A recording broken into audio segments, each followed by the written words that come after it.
This is Governor Bobber. I like good day, doctors. George Allen here. Good day, doctors.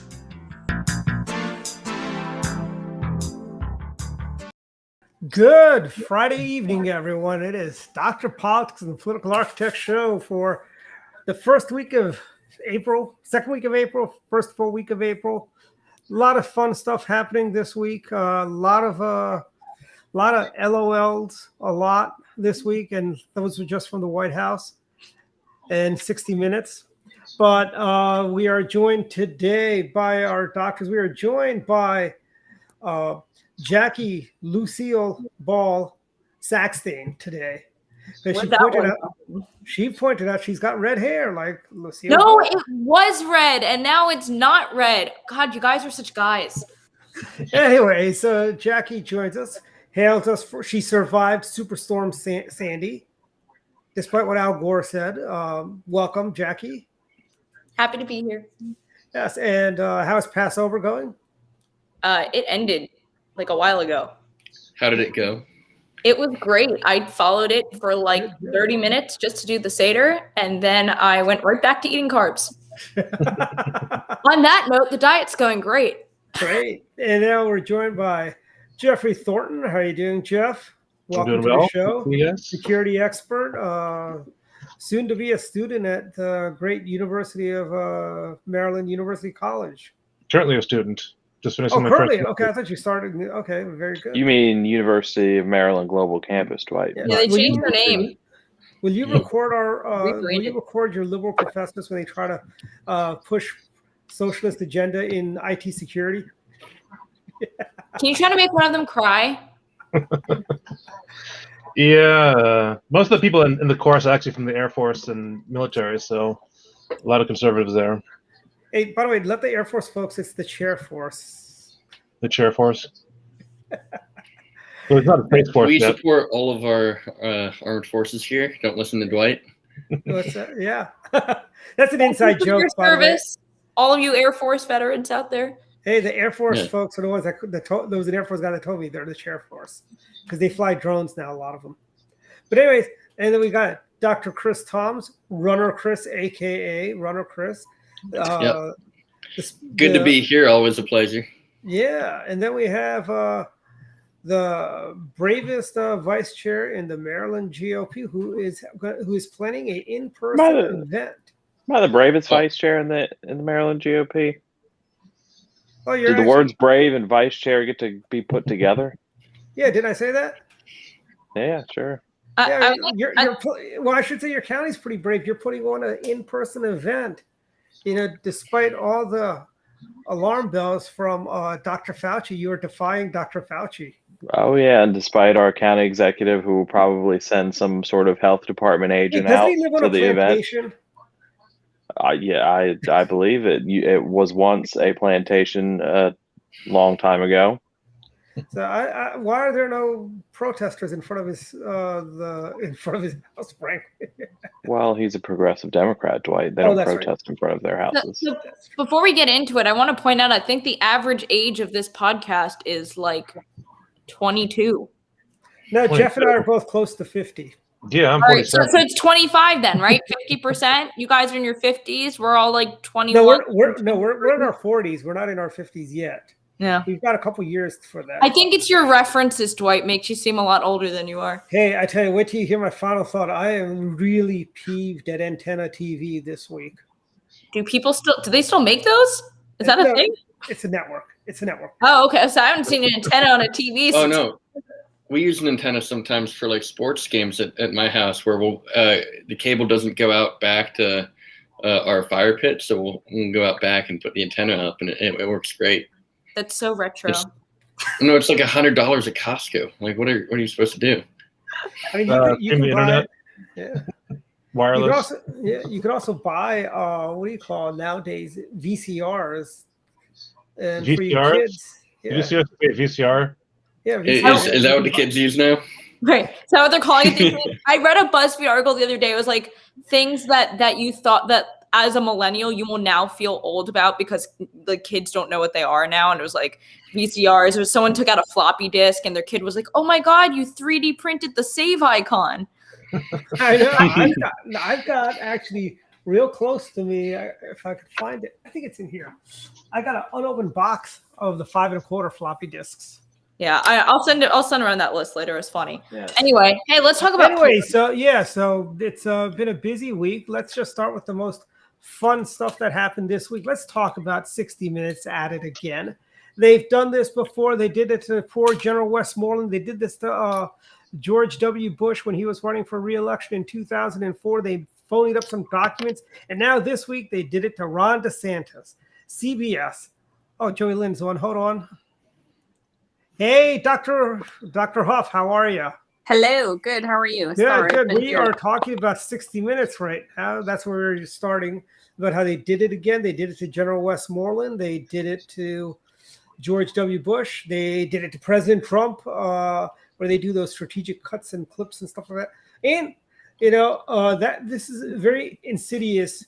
The left-wing media. They did that to Mitt Romney, their new best friend right now. Back when he ran for president. What did they do to Ron DeSantis? Ron DeSantis. They basically accused Ron DeSantis of pay for play because Publix gave $100,000 to Ron DeSantis. Mm-hmm. Okay, and Publix and the Democrats in Palm Beach County, to their credit, I am praising Democrats here. To their credit, came out in defense of Governor DeSantis, saying that no, there's not. And here's the rest of the story. CBS didn't tell you. Ron DeSantis laid everything out. We have the video on the Montgomery County Republican Club's website. It's on YouTube. You can find it. The rest of the story, where he lays out the whole points how CVS and Walgreens were this, and then we moved, and that's how they got to Publix, which is the finest grocery store you'll ever go in. If you've never been to inside of a Publix, you should go. It's a real treat. It's Wegmans is better. No. Whole Foods, anybody? Whole Foods is too bougie. Wegmans is as bougie as I'll go. Excuse me. Wegmans is like that's where like the filthy rich shop. The bourgeois. They have great sushi. But that is true. They do. Do they have Wegmans in Frederick? Yes, they do. They're building one in Rockville now. Yeah, it's going to be like a block for me 4 years from now when I re-up my lease. That's that way they'll raise your rent that way. Counting the days. But back we've had Wegmans in Anne Arundel County, I'd say, for probably 8 years now. Yeah. And but I still say Giant Food has the best groceries. The best cake. Going back to DeSantis, guys. Yes. Ron DeSantis. Is this not Dr. Grocery Store podcast? Ha. Anyways, Ron DeSantis, they basically, and now CBS got caught yet again. And you'd think CBS would go and say, sorry, we're wrong, like Marla Mapes and Dan Rather. People don't like to admit that they're wrong, so that's also something that could be considered there too. Here's the thing. Yeah, I've been there. They did the same thing to Trump. Yes, they did. During the Congressman Jamie Raskin cut and sliced and diced all of Trump's speeches and other people's speeches, which made him look really bad. And then during his hearing, he was caught, and he didn't like that. It's like, why are we surprised at this point? They're gonna keep doing, it's just another mainstream media create a narrative that they think is gonna make the Republicans look bad. Like at this point, it's not even news. But see, this is all to go after our front runner for 2024. They want to kneecap Ron DeSantis. That's before exactly they right. They did that to Bob McDonnell in Virginia. Did was he indicted? No, he beat that rap. He was found innocent. It was his ex-wife. That was more had her hands in. Well, did you guys see that all the 2024 front runners and Trump are like meeting at some like retreat this weekend? Did you guys read about that? I saw it. So where is this retreat? Is it Mar-a-Lago? I would assume it's in Florida. I didn't read past the headline, but I'm assuming it's in Florida. But the other piece of news I read about Trump this week was that Twitter said that they will not allow his tweets to be resurrected in their archive website, which I don't even think matters because I'm pretty sure like they printed a book of all of his tweets sorted by category. That should be a book. Maybe the. No, it is a published book. Oh, has it been published Then what's already? There's a published book of every tweet that Trump ever made, sorted by category. So, thoughts Yeah, on shop on 60 Amazon, minutes? everybody. Just go over and order. Joey Lynn, thoughts on 60 Minutes despicable behavior in CBS? They act like they've never, oh my God, this has never happened before, is the impression you get from 60 Minutes, And It's the just fact more that of the same. It's more of the same false narrative from the media, and no one can trust the media anymore. And they have no one to blame but themselves. So I guess you need to get your news sources from more than one source. Yeah. I did when I was looking at the 60 Minutes stuff, I saw one headline that says this hit piece makes him a front runner for the 2024 primary, because all of the Republicans just don't like the media anyway, and if the media is saying cutting stuff up to make it look bad on DeSantis, it makes him look better to us. So there's always that angle to come at it, where he could come out of this way stronger, and I think he might. I kind of feel like it's, those that are the strongest coming out the strongest against the media is who they're coming after. The media is coming after them. But you are right. It makes him the strongest front runner. I just wonder where Kristi Noem from South Dakota stands with all this. Because they didn't have anything nice to say about her either. When she was taking some backlash from Republicans too, she was put in a tricky spot when it came to the transgender surgeries for minors bill, or is it transgender women in sports? It was one of the two that was put. It was women in sports. It was the sports bill. It was put in front of her, and she was trying to protect the rights because she knew that it would go to, if she signed it as it was, or if she didn't.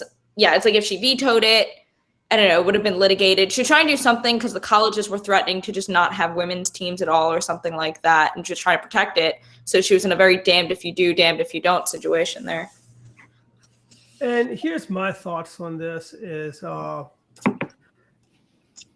fact that, I don't know, maybe I'm just got OLD, but this whole nonsense about, I'm sorry, you're either a man or a female. You can't switch around. You can't, switch hits, so to speak.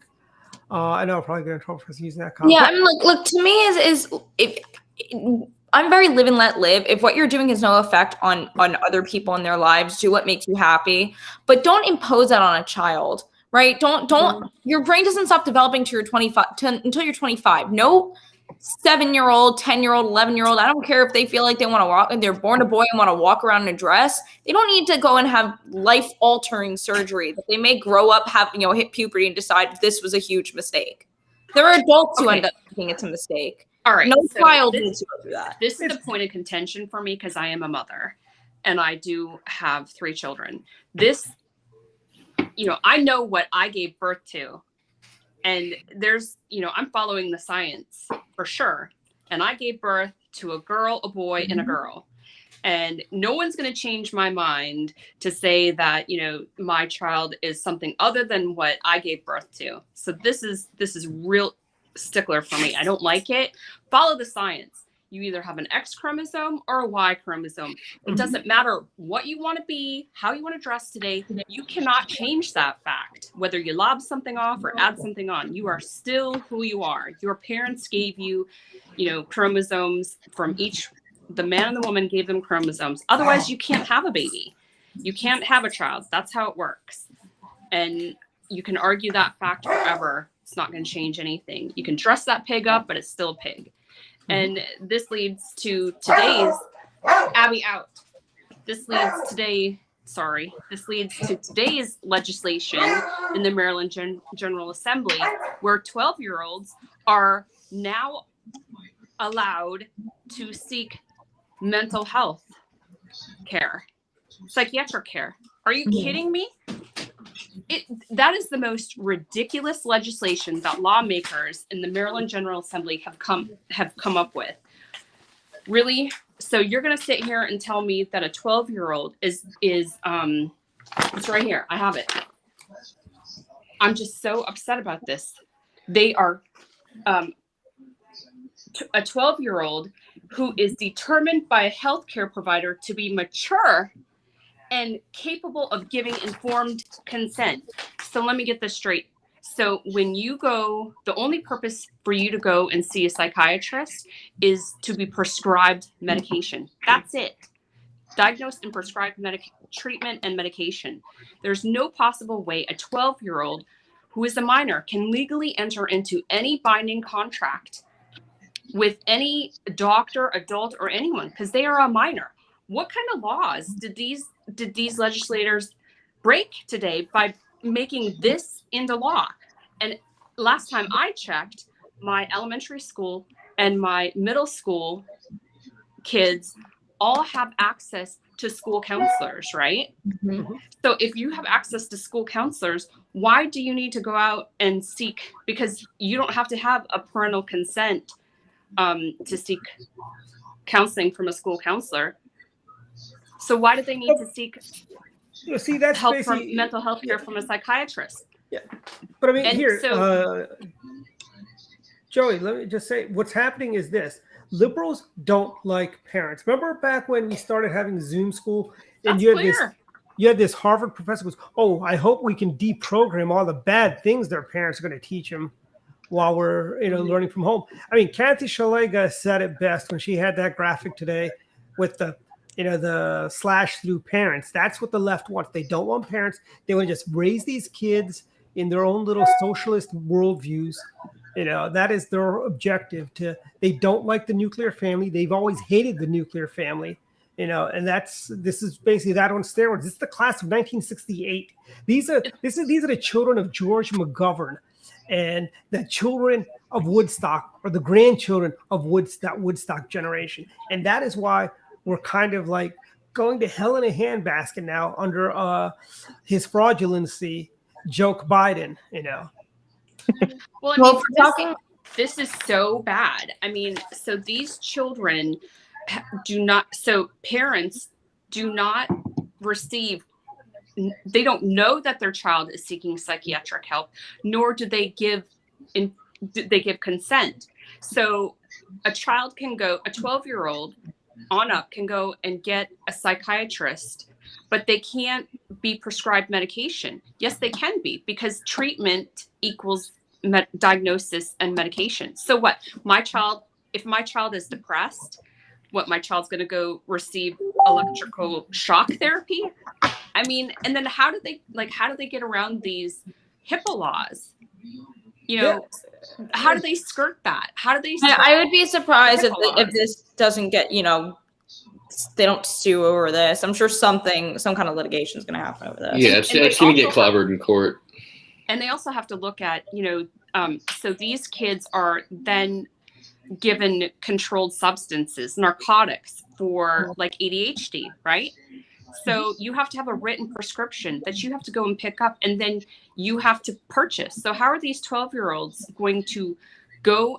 Can they now get a driver's license at 12 to drive to the pharmacy and pick up their medication? Can they go out and get jobs now? Well, it's not even that. What's next? They'll want to put public transportation all over the state so they can go. So they can go to the Safeway or whatever to pick up their prescription drugs. You're not going to get public transportation out here in Brunswick. You can call an Uber. That's their dream. Yeah. Okay. That is their the dream, deal. Joey Lynn. I mean, that's great. Joey Lynn, you've got a great MARC train out there. So they're going to ride the MARC train when it doesn't, work after like 7 o'clock at night. I mean, this is ridiculous. But my point is, how are they going to prevent these 12-year-old kids from overdosing on these medications? How are they going to prevent them from using them and becoming addicted to them by using them inappropriately? How are they going to know whether these kids are going to have adverse reactions to these strong medications that they're on, and that these kids don't pull their eyeballs out?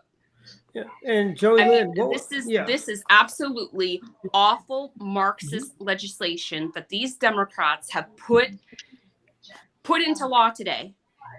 And I would appeal to Governor Hogan to veto this awful legislation. And Joey Lynn, here's something else, right? What would happen if you sent, let's pretend the kids are back in school like it was normal. What would happen if you put a Red Bull in your son or daughter's lunchbox when they got to school and they'd open up, or any soda for that matter? You would be called to the carpet. You'd be this, they'd call Child Protective Services and all that. And not in high school. What's that? Not in high school. I had a friend in high school during tech week for theater would down literally a case of Red Bull every single night. The times they are changing, Jackie, as Bob Dylan would say. This has happened recently. A kid in 9th grade in Spotsylvania County Schools. The mother gave him a Red Bull for lunch because the kid, says he feels drowsy. I guess I don't know. Maybe he. What kid doesn't feel drowsy halfway through a school day when they just have to sit there for 8 hours? Just being a kid. I mean, exactly. Yeah, I mean, you guys were close to being kids recently. You guys. Some would argue I still am. Yeah, I mean, you guys. You guys have had Mountain Dew for lunch and stuff like that, right? I mean, we didn't have soda. We didn't have soda in our vending machines at school. We weren't allowed to. But if you brought your own from home, we were allowed to. As seniors, you could walk up the street to Wawa and get a Monster and bring it back to school if you wanted to. See, Jackie, back in my days, my school, we had open lunch. You could go where there was a liquor store right around the corner from my high school. There you go, and smoke cigarettes. Were we allowed to do that? That's the same with my high school. Really? Because my high school, we had open lunch for juniors and seniors, and liquor store right across the street, McDonald's. It was great. Yeah, the freshmen could do that too. It was for everyone. But you were in high school. You were allowed to have you could bring energy drinks, 5 hour. And I knew people who stocked 5 hour energy in their lockers. Hey, when I used to get by on 4 hours of sleep, I used to live on those 5 hour energies or 4 hour energies, whatever. So, real quick. What were we talking about, and how do we get back to the legislation? 12-year-olds being able to seek their own psychiatry treatments. Yeah. Gotcha. I wanted to pivot because there were a couple of other things happening at the national level that are just honestly have got me really peeved off. So what's got you peeved off this week, Jackie? I know, yeah, always something, right? Well, you guys want to start with Biden all of a sudden being open to packing the Supreme Court, or you want to start with him calling the Second Amendment and every amendment not absolute?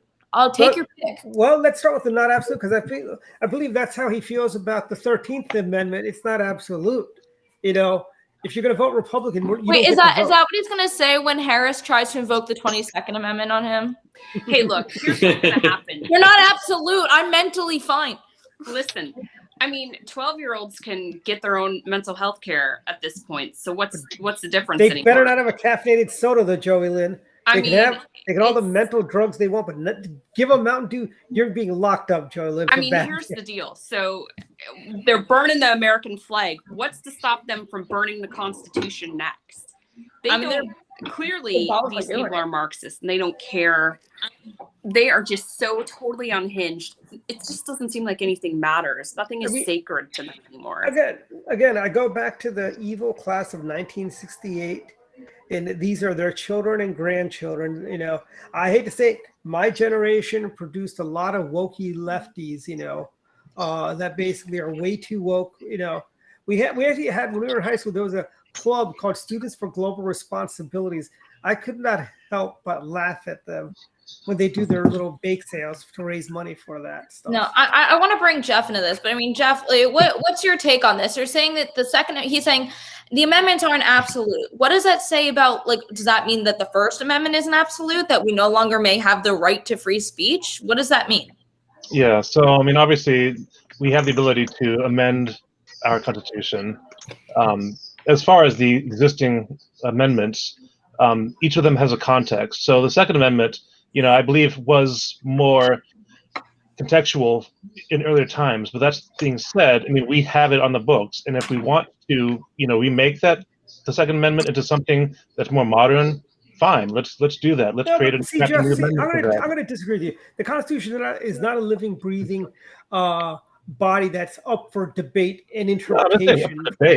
I'm saying that it's contextual. Right to bear arms is right to bear but arms. in that context, Jeff, I would argue, because Jeff, the context you're referring to is that it was meant for the people to be able to rise up against a tyrannical government, right? Yeah, it's for the regulated militia, and so it's assumed that back then, we didn't have the kind of armed forces we have now, the kind of National Guard, the state militia, that people were basically, kind of deputized and drafted into these, organizations for the protection of the people. We don't have that Jeff, here's the but thing. Sometimes the Joey people Lynn lives in. Hold on a second. Joey Lynn lives in Brunswick. Joey Lynn, how long would it take if you had a bear in your backyard or on your deck? How long would it take the cops to get to your place to shoot the bear? But well, I can tell you, we have a great police department here, and it would be probably rapid response time here. But we've had a black bear in the neighborhood walking the streets, literally. We didn't go and shoot it, and neither did the cops. But, no, but if it was like trying to break trap it, or you try to get it another way. If the bear was trying to break into your house, would you think twice about pulling the rifle and pulling the trigger? Can we change the bear to an armed robber? Because I feel like quite honestly, I think the bear hunting laws in this state put Joey Lynn in jail. Yeah, let me say that I'm not against owning gun laws. I'm not saying that. I'm just saying that the Second Amendment doesn't, in my opinion, give carte blanche access to any gun you want. That's just my opinion. Any gun you want. Actually, Jeff, that's a very interesting point. No, that's an interesting point, because that's what Joe Biden said, where he said no amendment is absolute, in that his description was you can't yell fire in a movie theater. Crowd in a fire. He said you can't yell crowd in a fire. That's what he said. Whatever the case is, we know what he means, even though he doesn't know what he means, and he doesn't even know where he's at. It's what I want to hear is, Jeff, what can you outline your thoughts on that a little bit more? It sounds sure. I mean, a little bit more in the middle between Biden and. Let me just say that, first of all, I'm not against gun ownership at all. I think that is a right we should have. I just think that the Second Amendment is not crafted in a way which explicitly enumerates our rights. So the proposition that the Second Amendment was really for, like I said, the militia, but that to say that, if you really go contextually, I think that would mean that, at that point, the civilians should be allowed to have military grade guns, because for a well-regulated militia, you need to have those kind of guns. Now, from an actual citizenship, again, I'm not saying that, that's really a matter of up to debate. What I'm saying is that if you want to have the debate, we can pass legislation that says, these are reasonable gun control laws or whatever. I'm just saying that, the Second Amendment, but on its face, I don't think gives the same kind of support for it's kind of using it out of context, in my opinion. But that being said, again, I think we should have appropriate laws, whether it's another amendment or whatever, that really do enumerate our rights in gun ownership. Because actually, let me step in again real quick before you go. If the Second Amendment is going to be read to its fullest extent, each of us could own nuclear weapons, and is that something that and it's just how that is. So I just want your thoughts on that part too, where he's probably somewhat right on that part, where it's not absolute in that we can't go out and get nuclear weapons down the street at the nuclear weapons shop.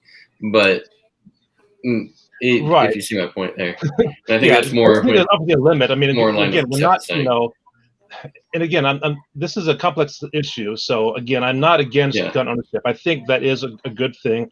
My friends, my family all own guns. I don't own a gun just because I don't want the responsibility of gun ownership. That's a personal choice, but that's just me. I'm not against gun ownership at all. And I think in a certain sense, in areas, it makes great sense, because, I believe in the castle doctrine. I believe in stand your ground. I believe that you have the right to defend yourself in all circumstances. So again, I'm not against gun ownership. And in fact, if you look at places like Chicago and DC, where gun ownership is basically banned, that has the highest incidence of gun, fatalities. So again, the laws don't really give you protection.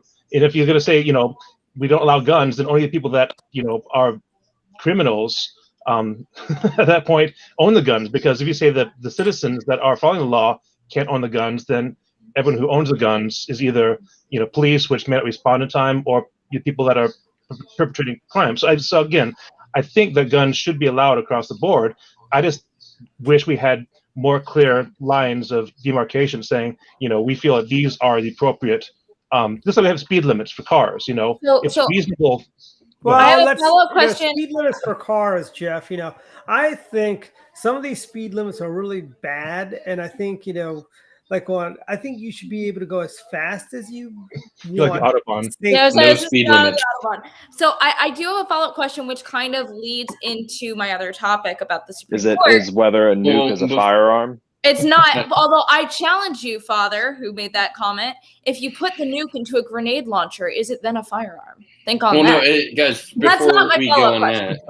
Before we go on to that, I never said a nuke was a firearm, right? It is, or maybe I did. But what I meant to say is it is a type of arm. Nuclear arms is what it is, and it says well-regulated. But in the Second Amendment, specifically talks about firearms. But I want to go on to my it doesn't say firearms. It says arms.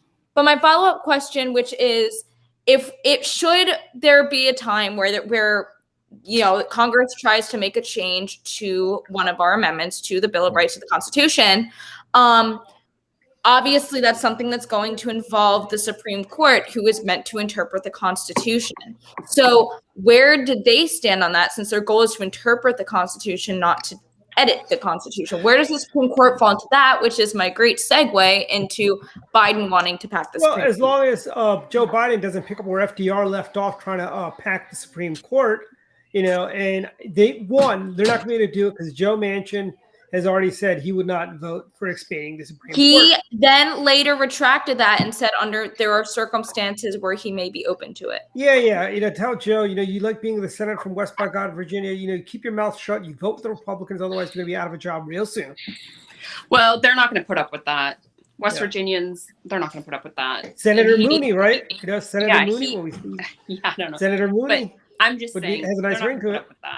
So let me say one thing too, that again, the firearms debate really I don't think should be a national debate. I think that should be a state by state debate, because again, I tend to be a federalist in terms of the Constitution. I believe that the Constitution was for like interstate commerce and for the nation as a whole. But each state has its own speed limit. Each state should be able to determine what is an appropriate firearm for the civilians there. That makes sense to me, because why would the government know the needs of a particular state? Let the I state actually completely disagree with that one, because it's outlined in the federal Constitution that you have the right to have a firearm, and because of that, it falls into federal purview, in my opinion. And it's just like,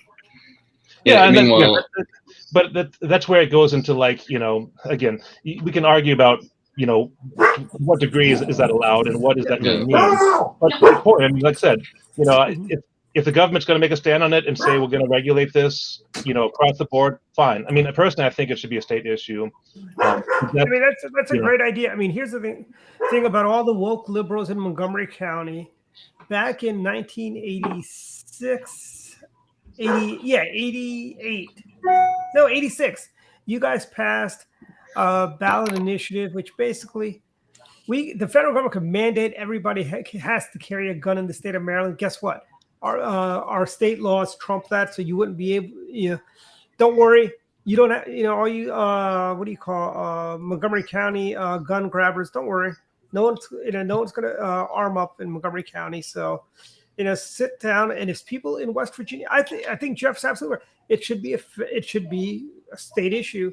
If West by God, Virginia wants to mandate that, make it a law that you have to own a gun, I'm fine with that. If they say you have, we should do state by state, and we know what would happen. Majority of the states will be for it.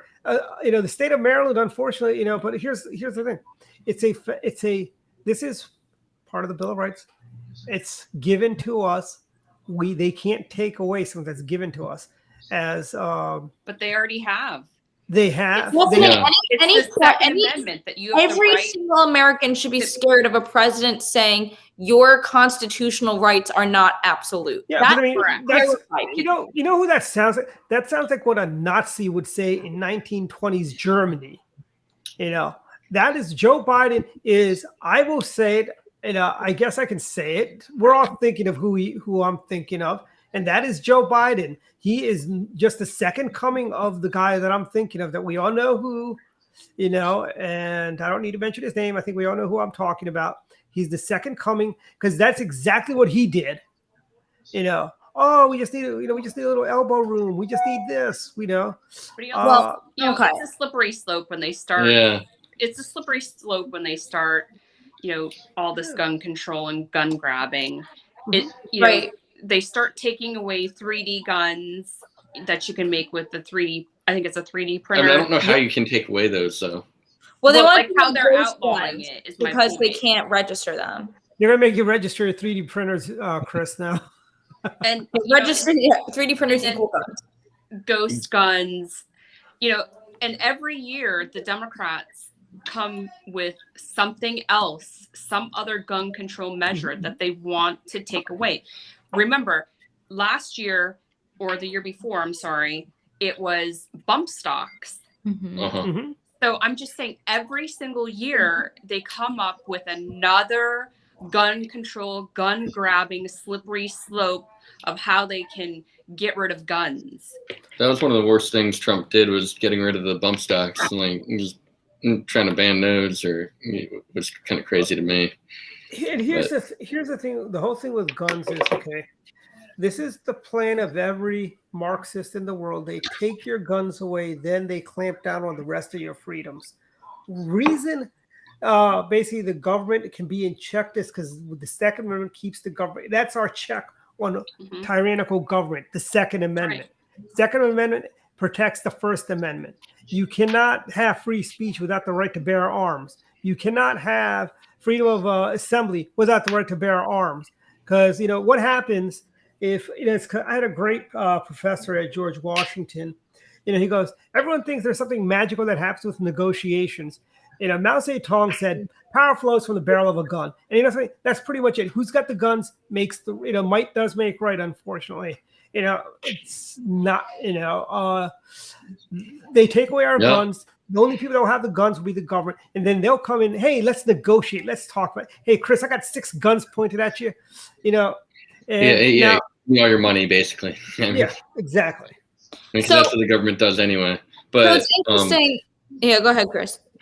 Well, I was going to say we should let's give our final thoughts on this and then move on to the next one. Yeah, I was going to go to the next topic. Okay, cool. One of the things that I found interesting, and as we continue to see further and further away from the 2020 election and the transition of presidencies, is the influence that Trump continues to have post-presidency. And I thought it was fascinating. A new poll out of Alaska shows that the Trump-backed candidate who is going to primary Lisa Murkowski actually currently has a higher polling score than Lisa Murkowski. Well, Lisa Murkowski has never been a strong candidate. She lost the Republican primary a few years ago, but then Alaska Democrats worked with her to redo the law. In retaliation, after that, Mike Lee beat Lisa Murkowski in the Republican primary. Was it Mike Lee? It was a different Lee, right?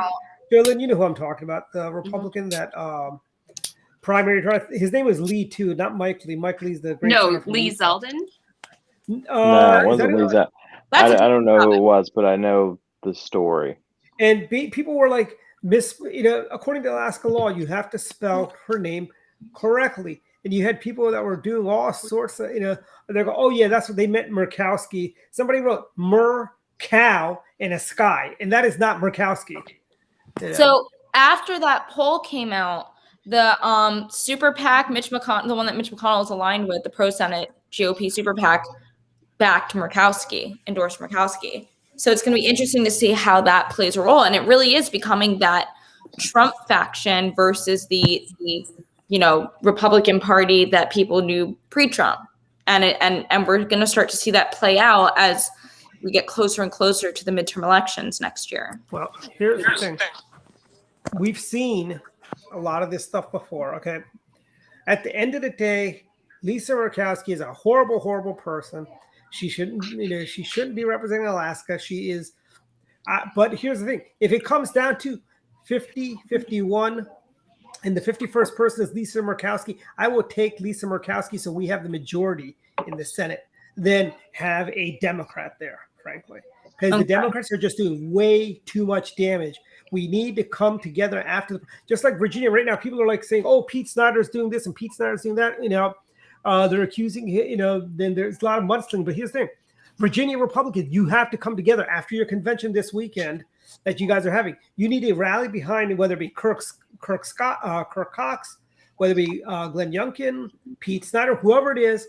Hold your nose, come together, just like they did in Florida. The folks that supported Putnam came together to support Ron DeSantis, and Ron DeSantis became governor of Florida. That's what Virginians need to do to beat Terry McAuliffe, who, by the way, on another note, he's been endorsed by the Hood Governor Klansman, Ralph Northam.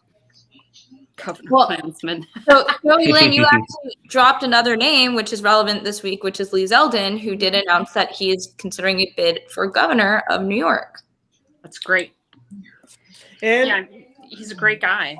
And Lee Zeldin, and Giuliani's son too, right? I don't know. I didn't read about that. No, one. I thought his son was thinking of running for mayor. Okay. Yeah. But Either way, get rid of both of them.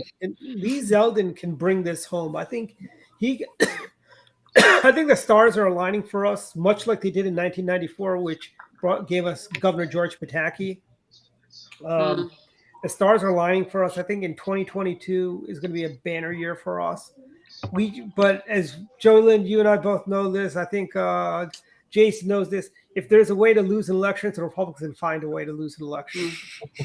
Well, that's the right attitude to have, Dwight. Thanks. Well, and the reason for that is, the Democrats are really good at banding together no matter what. No matter how their hatred of one another, they still band together and still make it through. So, yeah, here's the thing. We need to unite behind whoever our nominee is, whether we like him or not. We need to try to avoid having nasty primaries, is what I think we should try our best to avoid. I would love it if we had no primary for governor. I wish we just had one candidate for governor and we rally behind that person and call it a day, frankly. But you have to have someone who's willing to fight and who has a war chest. Because if you don't have a war chest and if you're not willing to fight, the primary is the warm-up battle. No. Let me tell you. That is idiotic. Well, here's what I don't like. I don't like the idea of spending millions of dollars, no matter what race it is. Like Anne Arundel County is the classic example. I don't think you guys should move heaven and earth to kill any basic challengers in a primary. You need to have one Republican running for county executive. Everybody gets behind him to win that because Anne Arundel County is a red county. You guys, there's no reason why you should have. You can just make that happen. But I want to hear what Jason. No. I'm sorry. You can, Jackie. You just haven't been around long enough. All right, Jason. I would, in a perfect world, I would want to do what Dwight does too. There's no reason to spend, $500,000-$600,000 to get through a primary, and then we're sitting here at a disadvantage when it comes after June, whatever the date is. And then we have 4 months to gain ground on all the money that Pittman or in any race, the Democrat who hasn't had to spend any sort of money at all. They've just been able to raise and wait and save it until whoever makes it through. And Montgomery County Democrats will all support Pittman over the Republican because most of them. That's why we need people to run for office in Montgomery County so they spend their money in Montgomery County and not in Anne Arundel. Exactly. Hey, if you're interested in running for office in Montgomery County, check out one of our upcoming candidate paloozas. Yeah, that's coming up, isn't it, Jason? On the 17th, I think. Yeah. Where can they find info for that? Montgomery County Republicanclub.com or mdgop.com. Woo! I'm sorry, it's mdgop.org, isn't it? I was going to say, I don't think that's right. mdgop.org. Plug. So let's see. Did you guys see the mayor in Las Vegas who changed his party affiliation from Democrat to Republican? Yeah, because the Democrats have shut down his city and kept it closed for a whole year and lost all that money for him. That's a shame. And by the way, Nevada is the home of Governor Laxalt and then Senator Laxalt. That was back when Nevada was a reliable Republican state. Did you guys see about Francho lays out 14 campaign pledges and new face to run for governor? No, no. What is Petey saying? He was saying that he has major infrastructure initiatives ensuring access to 5G broadband services statewide, moving Maryland to become the first state with zero carbon emissions in the nation. How does he propose to do that? He's gonna buy us all Teslas. Oh, He's gonna take away my Yukon. He's going to buy us coal-powered Teslas. Yeah, Dwight is the largest source of carbon emissions in the state. Hey, I just And put new a, I put a, and new I just put a public deposit on a transit Hummer. investments. So does that mean that he's going to continue on with the Purple Line? They can't even get the Purple Line contractors to stick around. Okay, well, I mean, Francis says he's going to get it done, so I mean, I want to stay tuned to that. Well, Sounds he's like also another got politician making over. baseless He's claims. got over 100 has-been former politicians that have also endorsed him. Right. I wonder if that'll move the needle. Endorsed him? Has You Len know, Fox endorsed him? I'm not sure what's going on with But then Len. again, have to Peter win an Fraser election. doesn't- I think he's still hiding under his rock. And But then I he's tell you going to this. leverage public investments, workforce partnerships with labor, industry, and small business support to create 100,000 family-supporting jobs in industries of the future within the first 100 weeks of Franco's administration. 100 days or 100 Uh-huh. weeks? He said 100 100 weeks. weeks. 100 weeks. That's like 2 years. Hmm. little less than It's 2 52 weeks, and I'm not great at math. That's it. But It's a I'm little less pretty than sure that It's it's The not 4 weeks how short. that It's the one works. short. It's fine. It's good. little less. I mean, than these are yeah. something. These are something. 100 These weeks. promises here. And then he says debt-free vocational or higher education at Maryland Public University. So free college. for those who live and work in Maryland for at least 5 years.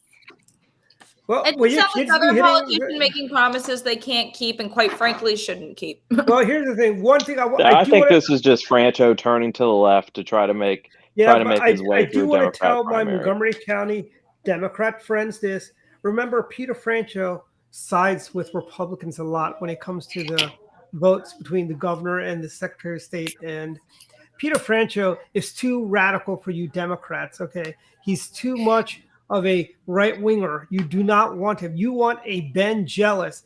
Write in Ben Jealous for governor, Democrats. That's who you want. You don't It'll want Peter probably Franco. be Frederick County's Jan Gardner in there. Eek! Isn't she just a one-term county executive? No, Too. You people voted for her twice? I did not do I know that. you did. But the people of Frederick voted for her Yeah, don't twice? accuse Joey Lynn of voting for her. Don't accuse me of voting for that. No, man. I meant you as in you people, as in Frederick County people. Can we get Mark Elrich to run for governor so he pisses off out of Montgomery County? He's not going to run for governor because he might not even win his primary, frankly. He's got I a... hope he doesn't. Yes, but be careful what you wish for because it's going to be somebody worse than him. Yep, that's Mm. it's like whack-a-mole. Once It's like you whack one down, would another you want one Will pops up. Jawando to be your county executive or Craig Rice? I want Always Dwight Patel. respect. Isn't there I want some Dwight like Patel as my philanthropist county guy who's executive. running? What's that? Isn't there His some name's Dwight philanthropist Patel. guy running? Yes. Yeah. There's Maybe some I'll great- run. Look, I'm going to announce my bid for county executive right now. No, There you Why go. not? Jackie, really? I have way I'd too. vote for I you. barely sleep anymore. I don't have enough time for that.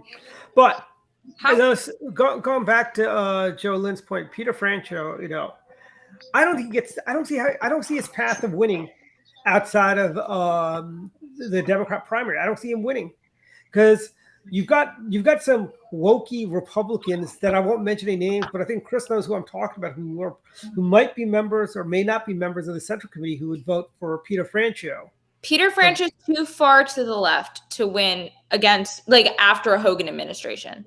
He's too far to the right to win the Democrat primary, though. I think he's far more progressive than people understand. He's from Tacoma Park. Of course he's progressive. The man ran against William Donald Schaefer the first time saying, I'm pro-choice. Then why are you calling him moderate?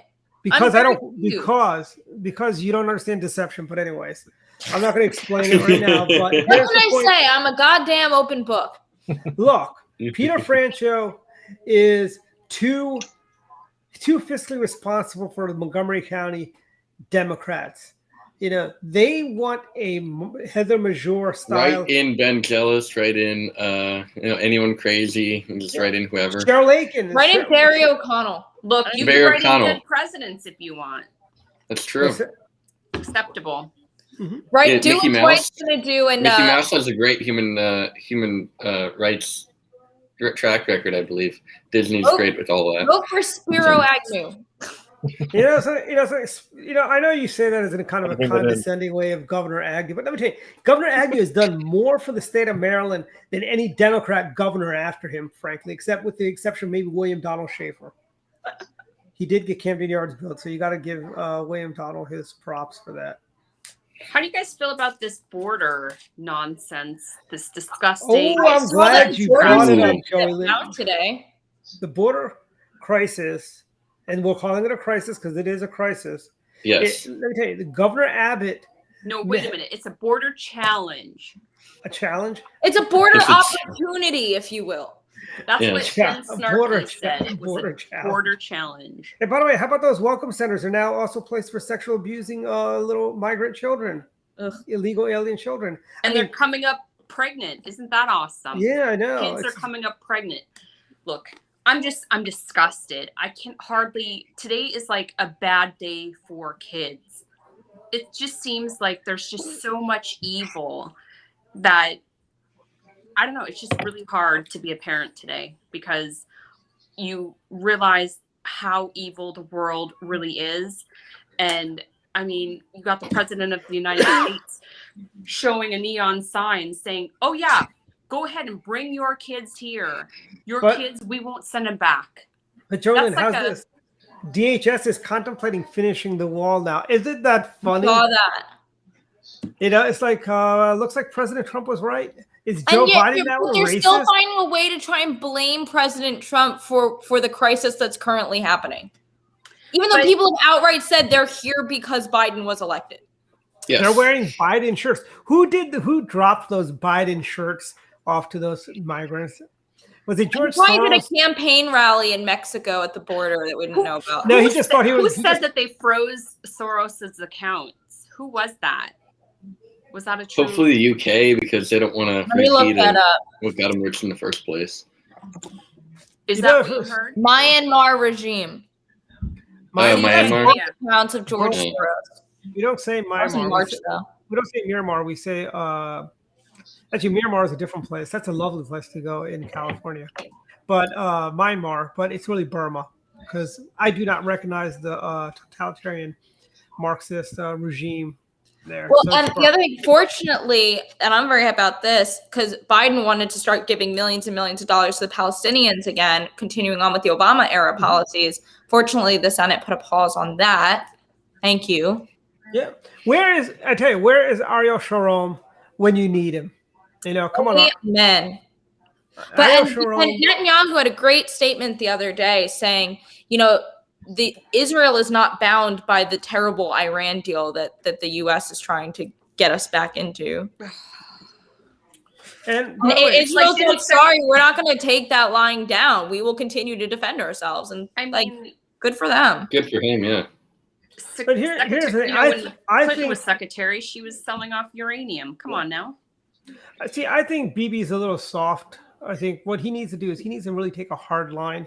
Look at his neighbors that once said we'd never be friends with Israel. Now they're like lining up to, can we be friends? Well, and it's great. It's great to see how many countries that fostered peace, brokered peace through the Trump administration are continuing to keep their word even after he's left. Like Saudi Arabia, amazing accomplishment for the world. Amazing. The birthplace of Wahhabism is now friends. They've got diplomatic ties with Israel now. So it's amazing. Well, and I've said this before, and I'll say it again.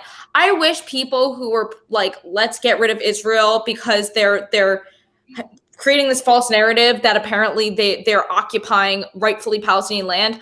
I would love for people to live in a world that no longer had products that were thanks to Israel. There go most of your chemo treatments. There go your cell phones. There go your computers. I would love to see what people actually miss when they realize how much Israel has contributed to this world. Well, I'll tell you this. What I would really like is if they'd bring back the old days of when Prime Minister Sharon had a project called deporting the troublemakers, and they kind of remind me. I think it's great that if they catch a terrorist, the terrorists won't suffer alone. Their families' houses are bulldozed. That's the way it should be. You deal with the troglodytes from hell the only way they understand. You You lock them up, you lock their families up, you lock their friends up, you lock them all up, and then you deport them, is what you do, frankly.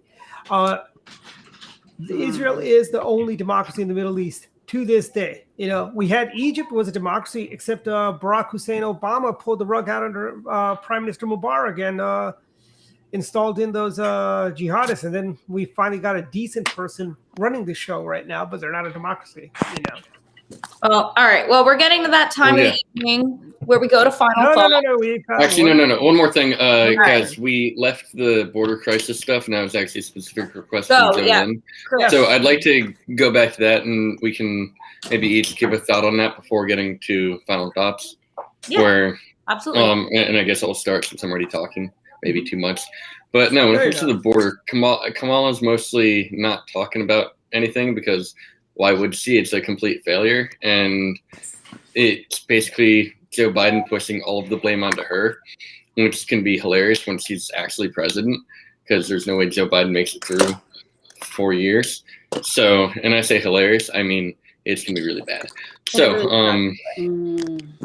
so from right there, you have an entire crisis because Biden's saying, "Hey, yeah, guys, enter here. Go to the port of entry. We can't keep you, so we'll just push you on through whether or not you have COVID because, hey, Border Patrol isn't set up to test people for COVID as they come in, which is another huge issue that Greg Abbott is not a big fan of. And does anyone have any thoughts regarding all of that I just laid out? Yeah, I think you're absolutely right that, Kamala Harris is a complete embarrassment. It's not going unnoticed by the press that she has been totally silent, hasn't done a single press conference on the issue. They can't ignore it forever. And if Camilla worked for me and she told me she's not going to do something, she would have been fired in 30 seconds of her saying, "No, I'm not going to do that." It reminds me of a certain vice chair that was told, "You have, as vice chair, you need to be doing these things," and she said, "Oh, I'm not going to do that." That's what it kind of reminds me of. So just saying. But it's also, first of all, why do nations have borders? First of all, we have borders to protect us. They've caught 2 of the most wanted terrorists, and then they deleted the press release. Thanks, Fox printed it out, and we actually have it. But they caught 2 reprobate troglodyte terrorists coming across that border. I'm surprised that the media didn't try to turn that into a headline. Biden administration sets up border trap to catch terrorists. No, because they want to make it seem as porous as possible. What'd you say? I'm sorry. No, sorry, I didn't hear what you said either. No, they want to make the border seem as porous as possible, where everyone can flow through it as much as they want, and no one's going to stop you. So, Jeff, what's your take on it? Yeah, so I'm all for transparency, and the thing is, the press wants it both ways. They wanted to have transparency when Trump was in office, but now they're not pushing for the same level of transparency now that Biden's in office. And I didn't really talk about it, but as kind of a tie-in to New York, there's a situation where all the undocumented immigrants are getting $13,000 if they can prove their residence and aren't eligible for normal unemployment because they're not registered as taxpayers as normal citizens. So this is a problem across the country, but it's just, I don't know. It's really, obviously I feel bad for people that are suffering, but at some point, you got to play by the rules. Otherwise, you kind of suffer the consequences. So, and you don't have a right to come to America, quite frankly. We have be rewarding people just for coming here illegally. We should be taking care of our own first. Well, asylum in cases where people really have situations that they need to be protected from. That's certainly. I believe that one of the benefits of the U.S. is that we are a humanitarian country. But that being said, we can't take everyone who wants to come across. We should have limits. But again, now it's just like the floodgates have been opened, and just like we don't have the ability or the manpower to really deal with it. Well, and then the Democrats like to talk about fairness and what makes it fair that these people who might not have as valid of asylum claims can claim asylum in comparison to someone from, say, an African country who wants to come here and they can't because someone's jumping a line from El Salvador or Honduras or whatever. So it's just like it makes it really hard to say, oh, yeah, this is a fair thing to do. They've made it here. It doesn't make sense. And when you line up the facts, nothing makes sense on that. So Yeah, and here's furthermore, it is the thing, okay. We are a nation of immigrants. We have, we all know immigrants for our family, like whether it be people like my granddad who came here. But here's the thing. You come here the right way. We're a welcoming nation. Okay. The second thing is these people are not when immigrants come here, they become Americans. They learn our culture, our values. Our values become their values. They love the flag. We love the flag. Okay. Not these people. These people are coming across. They hate America. They think we're a horrible place, and they come here and basically try to force us to learn Spanish. I'm sorry, no. You learn English. I remember back in the old at my national, state, and local government class from high school, one of the requirements used to be for citizenship to be able to read and write English. And these people aren't willing to read or write English, because everyone bends over backwards. Like I had to call Montgomery County. By the way, Jolyn, you'll love this. I don't want to call them about trying to get a COVID appointment at one of their mass vac sites. They say push two for English, right? I push 2, and guess what happens? They still keep talking still Spanish. Yes. And I'm sorry. It's like, no, it's like, how bad it is for people. I mean, Louise Gutierrez, who I think she's no longer in the State House, thank God. Her message was on her answering machine when you called her Annapolis office, started in Spanish and then said you had to push 2 for English. It's like, you are a representative of the state of Maryland where we speak English. We do business in English. And all right. If you went to any other country, you would have so when you want to become a Canadian citizen, you have to denounce the country that you're from, and you have to learn to speak French. Yeah. And you have to take their citizenship test before you can ever become a Canadian citizen. So even when you go, I don't know about the other countries other than the United States and a little bit of Canada. If you go to another country, you have to speak their language. Right? All right. Well, it's 8:00, so let's switch to final thoughts. Wait. Joey Lynn and Jason, have you guys given your thoughts on the border crisis or challenge? Sorry. It's terrible. I don't know. I'm starting to fall asleep. Sorry. I think you fall asleep. Let's end this thing. I guess. Well, okay. My point. So the border crisis, because I'm the one who really started talking about this, is I'm sorry, the border challenge. I'm sorry. The border challenge. The reception center. Why are we putting lipstick on the pig? I know. It's a crisis. It's bad. I'm just messing around, Dwight. Yeah, we're making jokes. Don't worry, Dwight. I know that. It's hard to fall asleep with us talking. They talked about how there was so many different girls and women that came from Guatemala, and there's only 6 girls that came from Mexico. The rest of them were in the hundreds from different countries that they were sending. So what's happening is these kids are they're commodities. You want to talk about humanitarian. We're a country of good cheer and good wealth and humanitarian aid. This is not humanitarian when you put them in cages and you put them in beds next to each other, right next to each other. And we're in a COVID pandemic and our kids can't go to school. These children are being abused sexually and physically. Most of them are dying along the way. I mean, this is absolutely awful. And we are promoting lawless criminal behavior by saying it's okay. We're just going to let you come in here. You're breaking the laws, but we don't care. And then we're going to go ahead and reward you for your bad behavior. What kind of message is that sending to everyone else here in America? It's sending a bad message, whether you're a Republican or a Democrat. It sends a bad message to Americans to say that we condone lawless behavior, criminal behavior, and we're going to reward you monetarily for it. And if their kid's coming alone, they're going to end up in the foster care system, which in a lot of ways could potentially lead to more abuse. There are a lot of not great foster homes out there. Mm-hmm. And they're also, these drug cartels are the ones who are sex trafficking these children, specifically girls. And they're becoming indentured servants. I'm sorry, if you're a feminist, if you're a liberal, progressive woman, should you not be up in arms about this? No, because to them, I think that's totally true. I mean, if you're a Democrat and you say human trafficking if you say human trafficking or sex trafficking is an important issue to you, you have to start at the border. Yep. Yeah. I mean, there's just no way around it. But I'm the mother of 2 girls. I find that to be reprehensible. Absolutely. I would never. I don't care if these children are illegal aliens or not. They're still children. Mhm. But for us not to, where are their parents?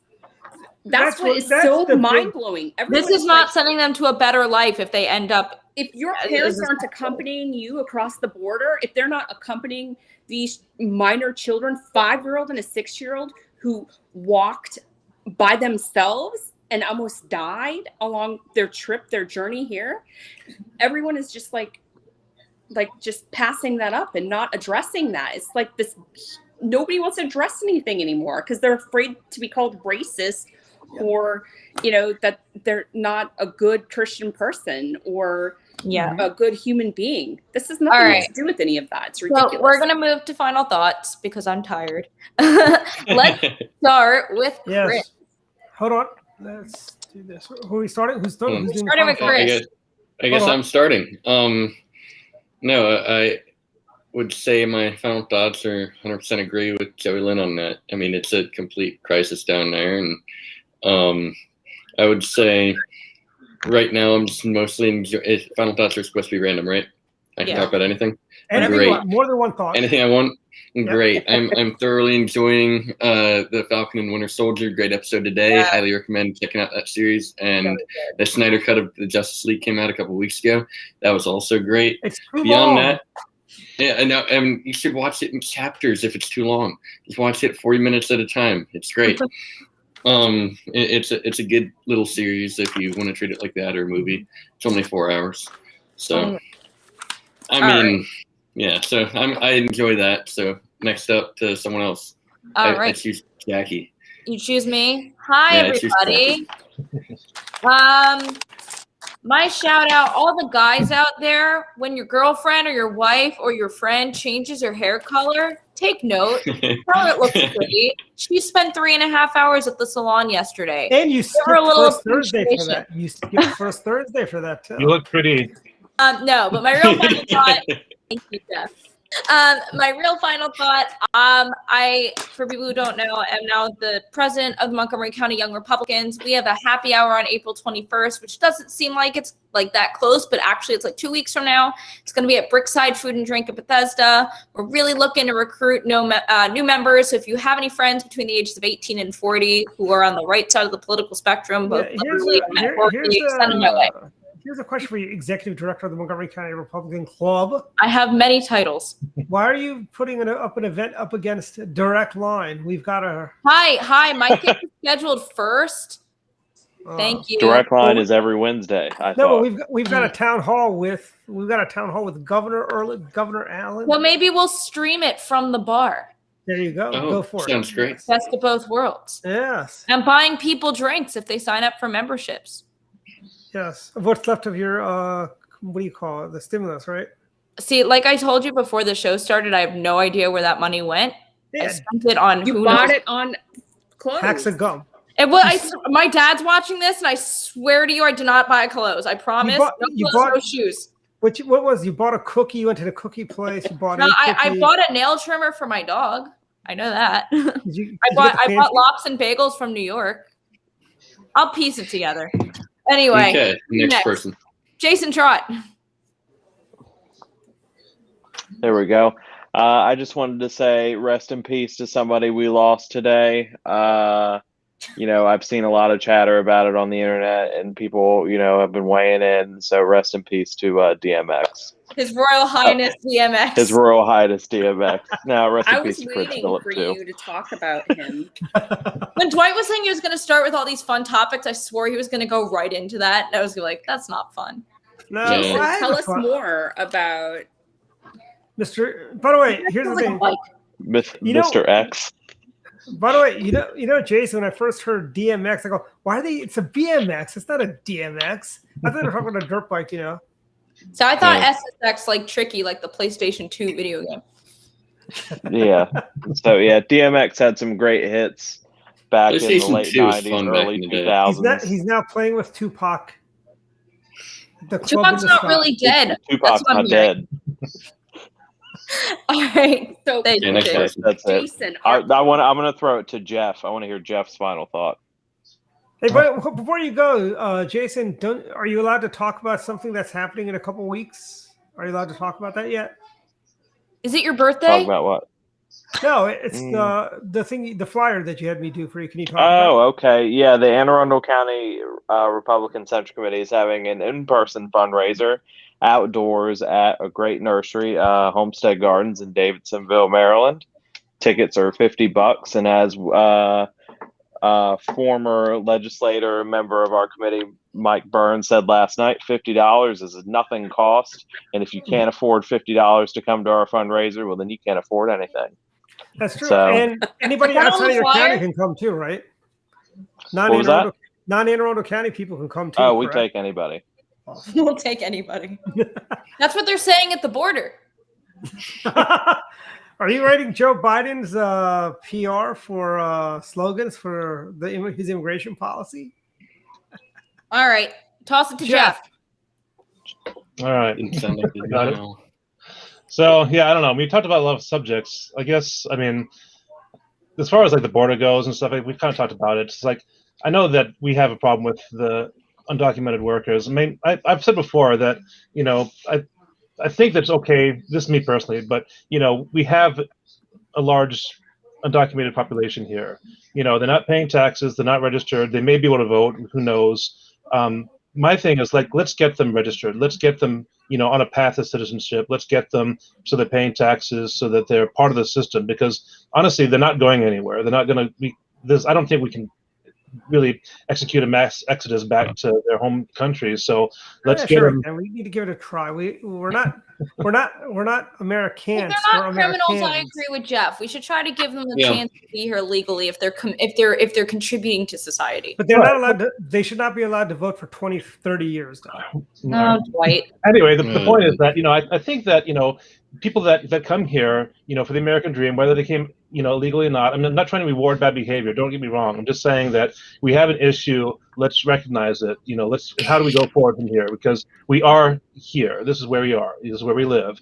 We've heard the news. New York City is going to give, $2 billion. Or sorry, was it $2 billion or $2 trillion? I think $2 billion. Billion. Yeah, to 230,000 undocumented workers. Which again, I mean, sounds compassionate, but it's hurting them economically too. This is not money that's they're getting in from taxes. So it just, again, my heart goes out to them. But the same point is like, this is not a sustainable situation. The fact that we have. Don't worry, the federal government will give them the money back. The fact that we have workers It's that, part of the COVID relief. under the table that are part of the system. I mean, again, it's not just them. I mean, if they didn't have people paying them, then why would they stay anyway? Because people are obviously paying them because they've got to work somehow. So it's not just them. But the point is that let's recognize it. Let's fix it. Yes, I believe in screening the border, and whether it requires more border patrol, a wall, whatever. I mean, we need to really be more aggressive in ensuring that we do protect our borders. And that's again, I thought personally the wall was kind of a little extraneous because again, you're talking about the whole southern United States. That's a huge undertaking. But that being said, we have technology like cameras. We got border patrol. We have ways of surveying the border without necessarily having to build a wall. But anyway, that's just. I mean, Pat Buchanan, back in '92 said we could put mines and stuff like that. Mines, really? Maybe not mines. All right, let's jump to Joey Lynn. All right. Well, as I have said, it's a tough day, tough time to be a parent here in Maryland, specifically, and America now. When I didn't think that would actually really happen.